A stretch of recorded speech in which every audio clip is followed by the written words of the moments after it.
நீண்ட நாள் நோய்வாய்ப்பட்டு இருக்கிறாங்க.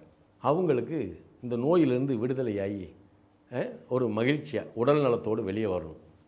அப்போ ஆனி மாதம் வரக்கூடிய பரணி நட்சத்திரத்தன்னைக்கு பைரவருக்கு போய் அழகாக இவங்க வில்வ மாலை சாத்தலாம். வில்வ மாலை தான் சாத்தணும். அதை விட என்ன அப்படின்னா, நமக்கு முடிந்தால் வன்னி இலையில் மாலை கட்டணும். அதாவது முடியலைன்னா வில்வ மாலை சாத்துங்க, முடிஞ்சால் வன்னி மாலை சாத்துங்க.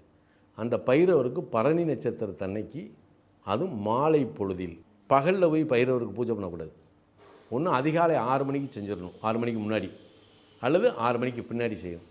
போய் அழகாக போட்டு நல்லா 27 மிளகை நுணுக்கி அதை ஒரு தீபமாக போட்டு, சந்தனாதி தைலம் அப்படின்னு ஒன்று இருக்குது. சந்தனாதி தைலமும் சாத்தலாம், கற்பூராதி தைலமும் சாத்தலாம்.